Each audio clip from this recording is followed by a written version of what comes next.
That's the worst place to be caught. When you've been out front, even if it's just for 5, 10, 15 kilometres, the place you don't want to get caught is on the foot of a climb, because they'll go by a completely different pace.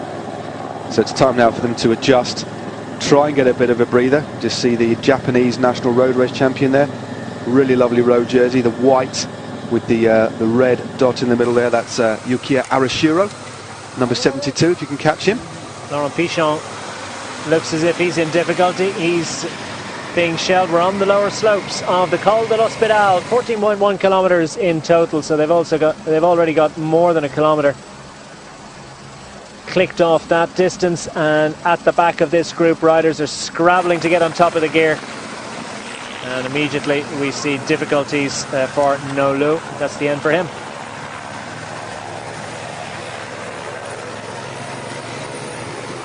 Ivan Rovny has gone out the back for Tinkoff Saxo, so they're reduced in the amount of firepower they've got up front. And AG Tour Le Mondial trying to work out what they're going to do in terms of setting up Jean-Christophe Perrault. Fair play to Caleb Ferrer there, straight and got caught, and he's straight on the front of the bump. It's completely opposite of what I thought would normally happen. And that's Alexis Goujard there at the back. Well, Christophe Riblon, they've given a different number. Well, that's a surprise, isn't it? Christophe Riblon, star of the Tour de France, star of the Tour of Poland after the Tour de France, and came up with some wonderful performances sort of mid to the back end of last year. As we see difficulties now coming on for Rowan Dennis, man sitting second overall. Looks like he's dropping out of contention, and this is likely to happen. The riders that are towards the front of GC, well, they're the power men, capable of coming up with fast, short time trials. And AG Tour Le Mondial are losing riders, and they could do with as many as possible. Bonifant not quite able to follow the pace at the moment, but the worry for them, the main concern, of course, is that they get Jean-Christophe Perrault into decent position when it comes to the business end of this climb. Yeah, looking at that drastically reduced bunch, being led here by a very brave Khaled Fairley. There appeared to be still 4 riders from Azure Desert sat in there, peppered through the bunch, looking after the interests of their leader, out-and-out leader, who's sitting 4th overall at the moment at only 11 seconds. Jean-Christophe Perrault, as well as being a good climber, a very, very talented time trialist as well. Don Chalves there, of Team La Pomme Marseille.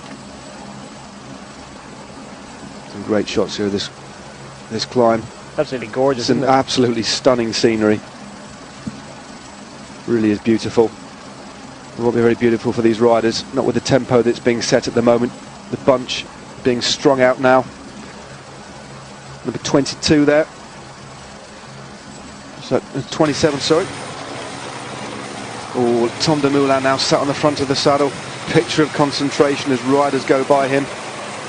Still holding his own, isn't he? Yeah. Still holding his own. Long way to go. Still a big group there, but Dumoulin's in the middle of it. He's not quite at the back of it at the moment, and these mountains tend to eliminate from the back.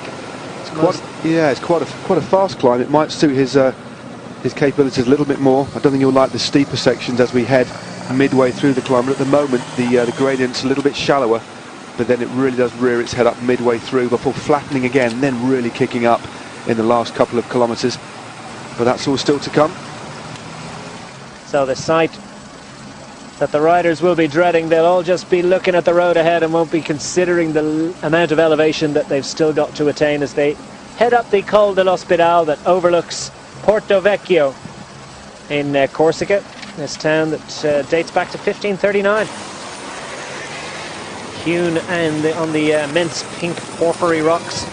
Julien Berard has done his work. We saw him on the front of the group just a few moments ago. He gave what he could, and then his lactic just went to a level that could no longer be endured. It wasn't so much enduring it, he just the legs will have locked up, and that was the end of that. Definitely. When your legs go on a climb, that's it. There's no real time to recover. As we see, Breton Sèche, Environment on the front, 3 riders. The team, number 61, Eduardo Sepulveda, Anthony de la Place, Brice Fillieux, Armindo Fonseca, Florian Guillou, Christophe Laborie and Florian Vachon.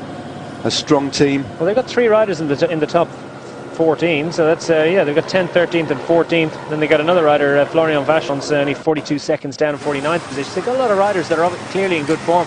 And Breton Sèche Environment is a team that has stepped up to this level of racing this year and is clearly showing that they're not cowed by the experience. Moved up to pro continental level, so one off the top Division 2 team, but clearly with riders that have got good legs at the moment. And Eduardo Sepulveda, the Argentine, is their best placed rider, 10th overall at 18 seconds at the moment.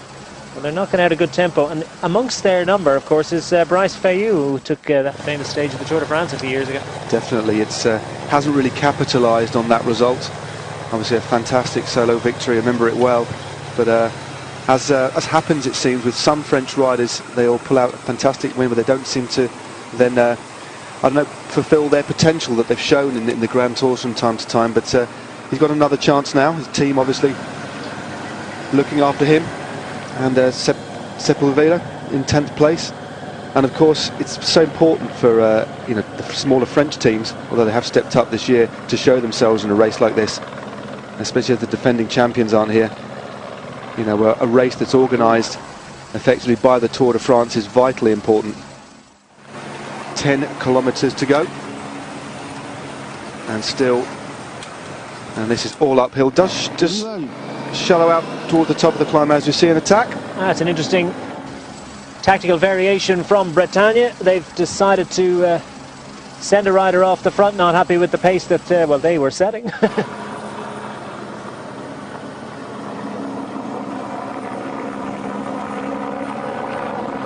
Inside the final 10 kilometres of Criterium International, the final stage to the summit at Col de l'Hospedal, Bretagne Sèche Environment are on the attack, as behind Mathieu Boucher of Trek Factory Racing tries to control the pace and make sure that he can present Bob Jungels into a decent position as they try to close this one down. I wonder if it is a worrying moment, or is they'll feel comfortable and confident that they're going to be able to close that one down. It does look like the distinctive rangy figure of Brice Filieu. Of course, he won that stage. It was in 2009, so we're going back a few years. And second overall in the Paris-Corrèze in 2008. And his best placing in recent years was 5th on a stage in the Tour de France in 2012. So he's had a few quiet years. But again, feeling good today, quite clearly. Well, he hasn't done his teammate Armindo Fonseca much good, has he? Because he's immediately shelled as a result of the injection of pace. Little look under his right armpit will tell him just what he doesn't want to know, but what he might have expected, actually. That he's not quite able to sustain the power necessary, and it looks as if they're dragging their way back to him. Yeah, it wasn't just the camera foreshortening it. That's Mathieu Boucher setting the pace on the front. Yeah, Mathieu Boucher setting out a nice tempo. Be interesting to see if we see the Schlecks go to the front, whether they're riding for the Schlecks or they're going to put all their eggs in one basket to look after young Bobby Jungels, who of course sits third at only 8 seconds behind. If you look out for him, he's wearing the Luxembourg National Road Race Champions jersey, a really distinctive jersey, blue, white and red, as opposed to the Trek Factory Racing strip of his teammates, which is primarily all black. If you look very closely, there is some very, very thin white pinstripes on that jersey. Obviously Trek stepped in, and the team lost the sponsors at the end of last year, so a couple of teams, Cannondale the other one, and of course Giant, a few of the World Tour teams primarily sponsored by the big bike manufacturers. And of course their main rider, Davin Cancellara, looking at the classics. But it's good to see riders, the younger riders like Jungels, given the opportunity in this sort of event, and of course he came very close last year.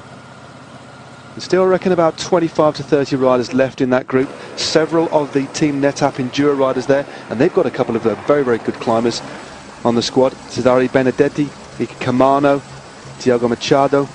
Very good very, very good team indeed. Well, Machado, I suppose, is the biggest name there. Well, Ike Camano, of course, has been top pro for many years, but Machado, yeah, signed as a man for GC. Definitely. That's where they're headed, into the blue sky, and still a decent sized group up front. 8.5 kilometers to go. They're about 7% at the moment is the gradient, so it's just going up in a series of ramps. As you can see, it just levels off and then goes again, Average for this particular kilometre is just over 7%.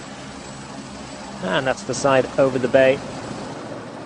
Down below is Porto Vecchio and the sanctuary of their hotels, but right now they're thinking more about what's awaiting them at the top of the hill is Alessandro Vanotti. Definitely game over for him. Another one to go at the back, so slowly but surely this lead group is being whittled down. I think about 25 riders left. Still the yellow jersey, riding very, very strongly. It'll be interesting to see how many riders manage to, or how many of the leading contenders will have teammates around them when things really kick off in a big way. And it looks as if Tinkoff Saxo are well represented in this group at the moment. So too AG Tour Le Mondial have managed to hold enough. And that is interesting. Pierre Fedrigo not able to relive the glory years. A winner of this race back in 2010. He's been second, I think, in 2011. But this is a race of a very different character these days in Corsica, and it's been a very, very popular addition to the well, it's been very popular since they moved it to Corsica. Part of it, of course, was all part of the learning about how to run pro races on the island, so that it'd be ready for the Grand Départ of the Tour de France last year. Very successful it was too. Yeah, no riders were quite, spoke to several riders who were a little bit fearful of going over to Corsica with the narrow roads, but what a success it was. And the race certainly fits the terrain here. It's absolutely stunning, and there's a little bit of everything, a bit of flat, but it's remarkably hilly and challenging terrain as well, as we saw last year with a superb finish taken out by Chris Froome, and then of course the depart of the Tour de France. But this is a really difficult climb. Only amount of time. We just saw Alex Howes disappearing off the back for Carmen Sharp, and Arnaud Cortet of Française de Jeux is struggling at the back. Did actually look like Machado from Team NetApp Enduro was losing contact as well. Number 114 in the black and blue of NetApp. Going again. Why not? Absolutely fantastic. Oh no, he's going at the back. He's attacking from the back of the group. Brice Feliu has made his effort, and unfortunately not quite equal to the task today, so burned all his matches in one fell swoop. And why not at least have a go, show the jersey, and you'd never know, you might catch them napping. But for Brice Feliu, well, he's waiting for the form to come, and it won't be today, unfortunately. So we see Brajkovic, another man with a big reputation. He's just he's building his form and not quite able to stay with them today. Laurent Pichon also going backwards.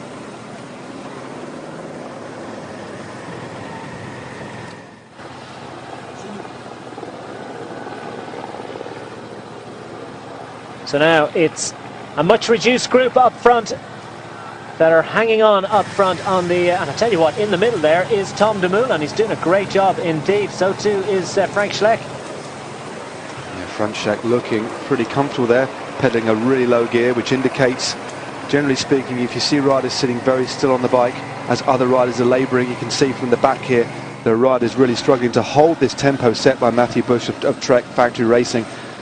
Clearly this team looking to tee up Jungels or the Schleck brothers. Have got some options, but over the last few years it's been very, very difficult to predict just how the Schlecks are going to go. 1 minute they're fine, but I'll be honest, they haven't been going that well over the last couple of years. But Andy Schleck is out the back. He's just got that confirmation, so it's only the elder brother Frank who's still in there. So Andy Schleck has gone, and now it's the time of Azure Desire to start attacking. You can tell it's a warm day. The jerseys zip right to the bottom as Azure Desire take up the tempo with 3 riders at the front of affairs. Boucher has gone too, so it's left up to AG Tour Le Mondial. They're looking around themselves, try and get organised, set exactly the right tempo necessary to shell riders, but at the same time not put their own team leader under too much pressure. Boucher has a little, well, he's trying to think about seeing how much longer he can hang on for, but if he's pulled off the front, you can be sure that he's gone. And I think that leaves Jungels a little bit vulnerable in terms of teammates. This though, well, it's the mountain that decides really. When you come to climbing the big mountains, coming up to summit finishes, it's really about what you're capable of doing, what athletically is in the tank, and less about tactics. It was interesting, it looked like Perrault swung to the left, didn't want to be exposed. Even on these climbs, although you get far less an aerodynamic advantage by sitting behind as you do on the flat, there is still some advantage to sit behind, especially when you're at the front Obviously it's sheltered to the right, but there could be some wind coming from the left-hand side. So Perraud looking at who's left and swung back into the centre of the peloton, or the very reduced peloton. He's looking good, but you see that sometimes it is easier in the wheels, regardless of it being a climb. And looking like virtually every rider has their jersey on. It's a really warm conditions. Hubert Dupont on the front for AG Tour Le Mondial, a great man to have in your camp. But wow, there are Trek Factory Racing reinforcements there. It was Bush has gone to the front again. Well, amazing. I thought he was gone, but maybe he just, I don't think he'd go back to the car to get anything. I think he maybe just had a little bit of a think about it, and maybe the pace that was set by AG Tour Le Mondial didn't send him out the back, and he just thought, well, maybe I've got a little bit more to give, and that's a fantastic professional response from him. It certainly is. Sometimes on the faster climbs, as you can see, they are moving along at a fair tempo here. You can get what we call sliding space. You swing off the front, relax, and let yourself slowly drift down the bunch, effectively taking a break, but you actually don't get dropped. You then slot in at the back, have a breather, and then ramp up the gears and move up again. You still need to be on very, very good form to do it, but you can afford yourself a bit of a break by doing it. And again, some professionals do it on circuits. They'll start at the front of the bunch in the World Championship, for example, slowly drift down the climb, actually effectively riding the climb slower than the guys at the front, but still being in there. So it's something that you can do. But Youngle's clearly going, not Youngle's, Bush doing that very, very efficiently there, and is back on the front, setting a tempo which slowly but surely is whittling down this front group to a pretty select group of riders with only 6.2 kilometres to go. Well, clearly, I mean, AG Tour have the numbers, but they just didn't want to be there at that moment. They didn't want to be setting a really tough tempo. They want to try and save their legs for the end game. Well, the hardest part of the climb is still to come, and as you say, it's all about the climb and the rider's ability, but sometimes just holding the wheel of a teammate and having teammates around you. As we see Tom Dumoulin riding superbly, and he's actually looking pretty comfortable. He's a big rider. He looks out of place there when you look at the physique of a lot of the smaller, punchier, slimmer climbers around him. He's doing a superb ride, but Frank Schleck looking remarkably comfortable there, looking pretty skinny as well. He's a skinny chap, but he does look nice and lean, pedalling nice. 25th overall at 30 seconds. Could he be a danger? Picture of concentration. Look, his shoulders hardly rocking at all, just turning a lovely low gear. Looks very comfortable at the moment, Frank Schleck, and clearly of the two brothers, he's going well. Enforced absence from the peloton last year, but he's managed to get a contract and he's back in the peloton. I think sometimes when you manage to pull out a ride, clearly he got caught unfortunately in Paris-Nice, but if you've had a period of bad form and a period out of the game, you need to get your mind back into it. Sometimes riding in an attacking fashion, as he did in Paris-Nice, can get your motivation back and your mojo. But clearly looking good at the moment, easing himself out the saddle. There's the sight of Youngles there in the black socks and the jersey fully unzipped, riding in 5th position. So that's clearly Boucher's pace is not quite enough at the moment, and Perraud has requested that Alexis Villermoz goes to the front. Scarponi's gone. Wow. That's a bit of a surprise. Michele Scarponi, arguably one of the favourites for this finish, out the back. So Villermoz of AG Tour Le Mondial sets the pace on the front, and it's clearly a very, very difficult tempo indeed. And I can tell you the percentage at this point on the climb has just ramped up from 7% up to just over 8%, and you can see the damage that it's doing. Riders are disappearing in ones and twos. Romain Sicard of Europcar is gone. There's Dumoulin, the yellow jersey. So the overall race leader can't live with this pace. He did well to hold on that long, I think. Very good ride. He'll just try and struggle to the finish now. Cyril Gauthier gone as well, and Dumoulin's got to try and get back there if he can. And here comes the big move from AG Tour Le Mondial. They've whittled down this group to just a handful of riders, with Jean-Christophe Perraud and Villermoz doing fantastic work on the front of the group, and they're disappearing in ones and twos, and it's at this point, there can't be much more than 7 or 8 riders involved. Bob Youngles is just about managing to cling on there, but he's towards the back. Frank Schleck looking very, very comfortable indeed. I Am Cycling have, could it be Matthias Frank? It looks like Mike is in there as well, sat in about 5th place. I must admit, Frank Schleck looked very strong there. Youngles looked as if he was in a little bit of having a few problems. He's been distanced. It looks like he's about 10th back, but Schleck's there, Mike is there, and of course Perraud is there. 1, 2, 3, 4, 6 well, group. This is a big 7 effort. riders. Youngles is gone. Sitting fourth in line there is Frank Schleck, and looking very good indeed. Matthias Frank, indeed, it is the man from I Am Cycling. And there is Youngles. His jersey opened, desperate to try and get us on. He's looking behind himself as if, can anyone help me here? Well, you're on your own, unfortunately, Bob. And he's a big man. He's a reasonably good, well, he's a very good time trialist. So to get up these hills, it really is another prospect indeed. He's still riding very strong. He's not panicking. Another rider from Team NetApp Endura, riding last man in this front group, is Jose Mendez. So he could be a danger. A very, very good climber. Well, it's looking like he's struggling a bit, but he's still holding the wheel.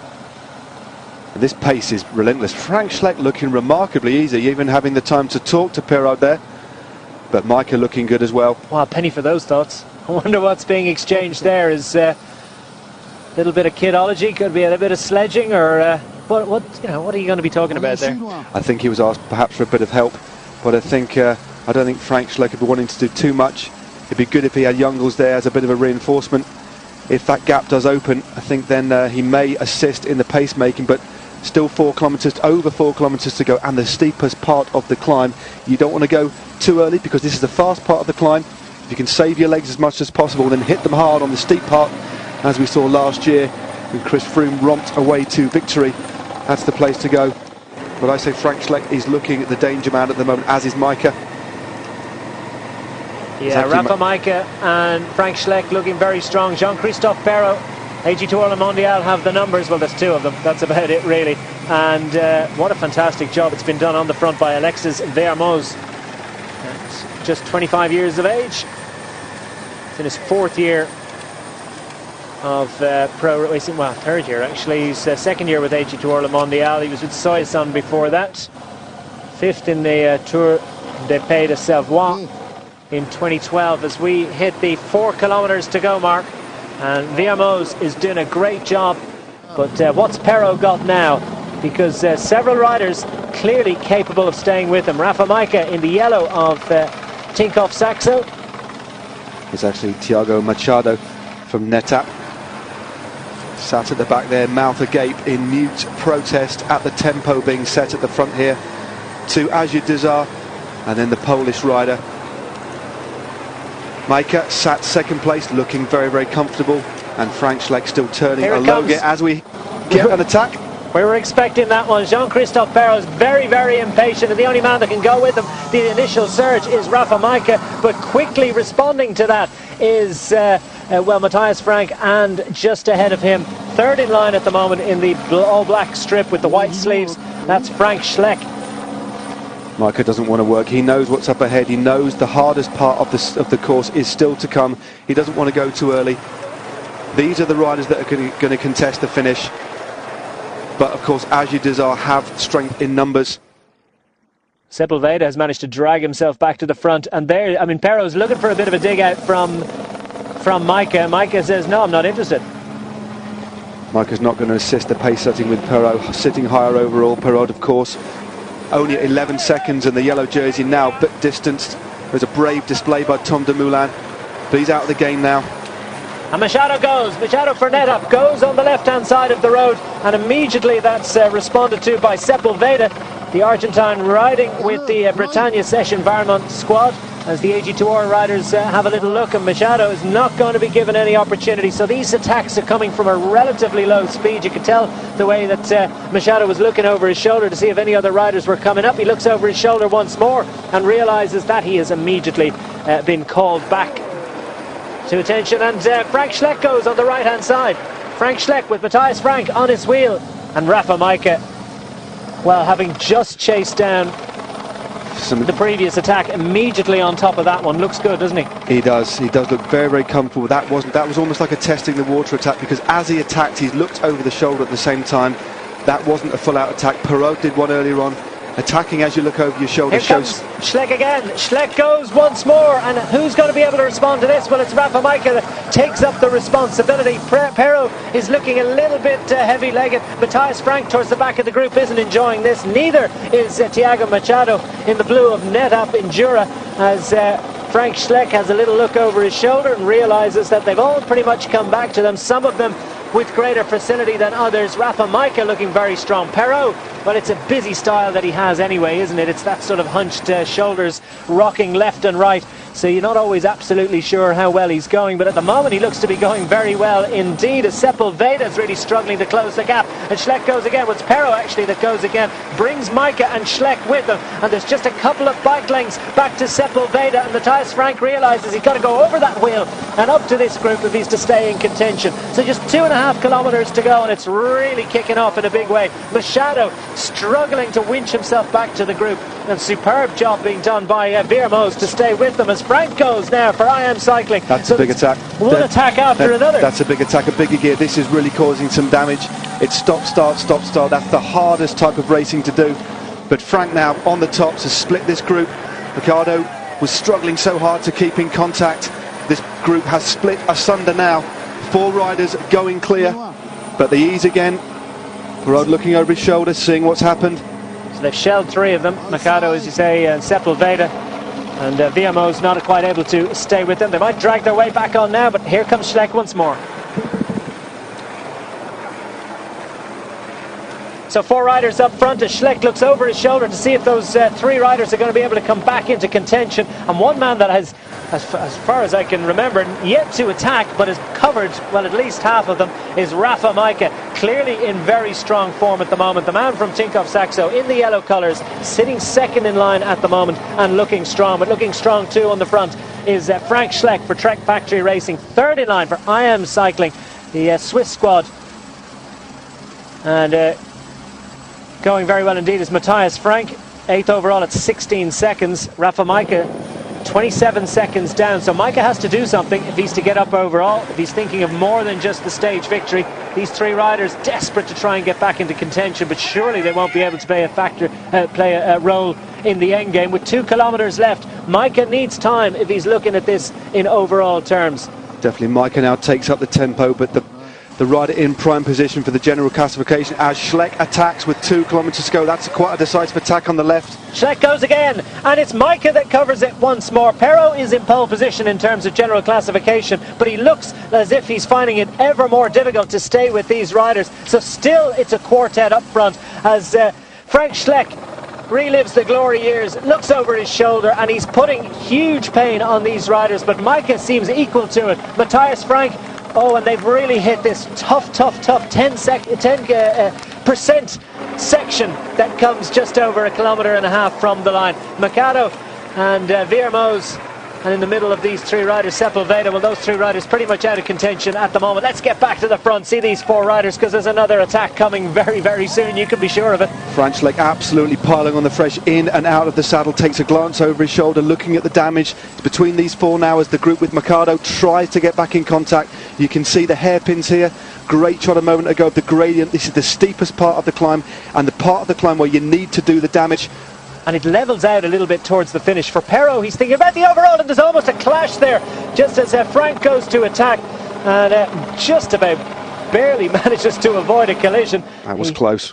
That really was close. Oh, they nearly brought each other off there. Rafa Majka just losing his balance ever so slightly as he almost runs into the wheel behind, and then just finds that Matthias Frank is coming alongside at that critical moment. Veermos dropped by the other 2, sitting 7th. It does level off a bit here, sorry Declan, before levelling right to the finish. So if they're going to break away, it's going to be on this steep section of road. Frank looks around, turning a bigger gear, and here Schleck goes again. You knew it was coming. Frank was feeling a little bit vulnerable. He didn't want to be in that position, and it's Majka that has to cover it, and he does with facility. Clearly Majka is thinking only about the stage victory. I can't believe that the overall is within, is within his compass at the moment, that he's actually looking in terms. And Perrault, with that interesting slightly upright style that he has, very efficient it is too.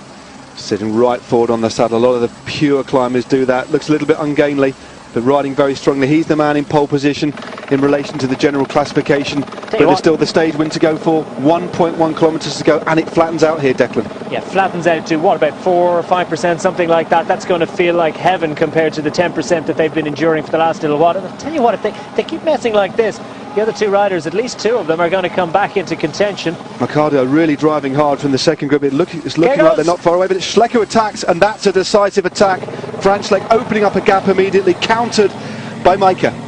Frank Schleck attacks once more. He's been the man doing all the attacking on this climb. Rafa Micah once more covers it, and it must be increasingly frustrating to Frank Schleck, who looks over his shoulder, and you just wish that he actually persevered and tried to keep the power down as they hit the kite. 1 kilometre left on stage 3 of Criterium International. On the left-hand side of the road, it is Matthias Frank for IM Cycling. On the right-hand side of the road, just getting back into the wheels with Rafa Micah for company, is Frank Schleck of the Trek Factory Racing Team, as Thiago Mercado of NetApp manages to drag himself back up to the group. And I tell you what, if he gets up, they'll be very disappointed, because these riders are just looking at each other. Mercado is going to get back on. If I was him, I'd attack.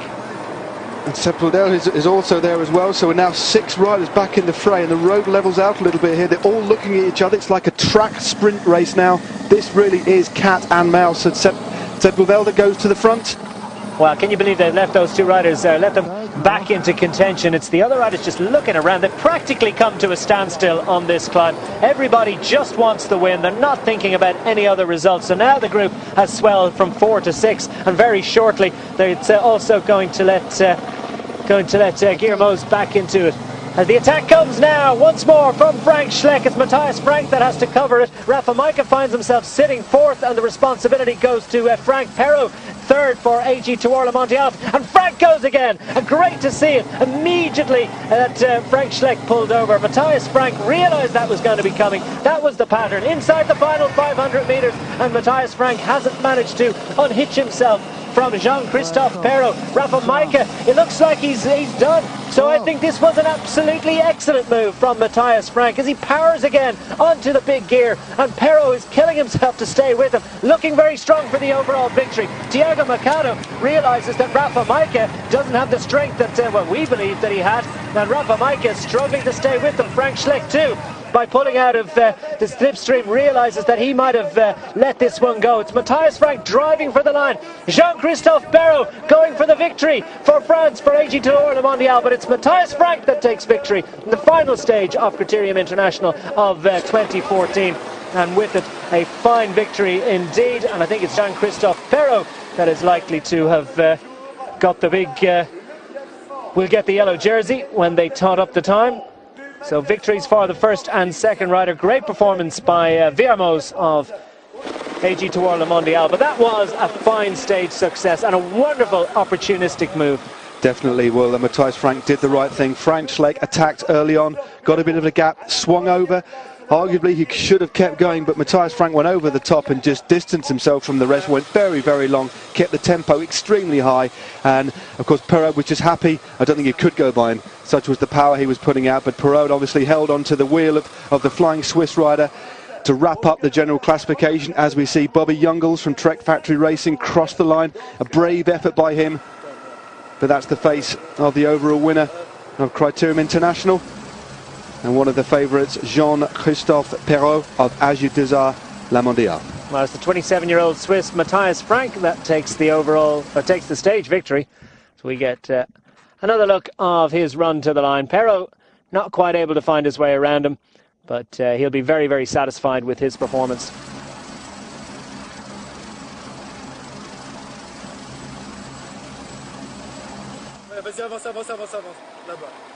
So Frank Schleck on the right-hand side there did all the attacking on the final climb. He'll be thrilled, I think, with his form, but a little disappointed with the way things ended up. A little bit ambushed, and I think perhaps Matthias Frank realising exactly what he was going to do.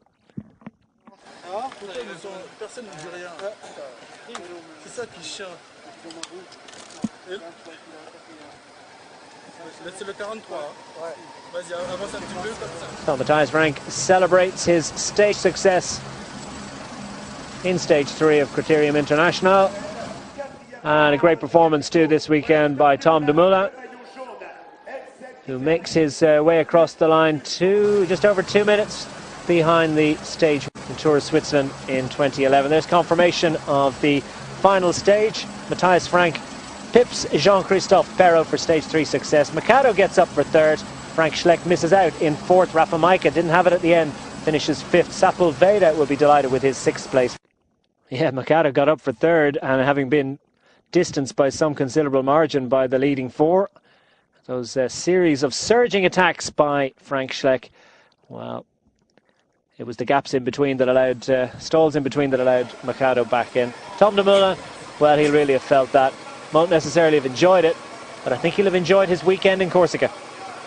He certainly will. That was a brave ride. There was lots of more. So there's the provisional overall classification. It's Jean-Christophe Perrault takes the overall victory by just 1 second from Matthias Frank. So it was as close as all that. He had to stay with him.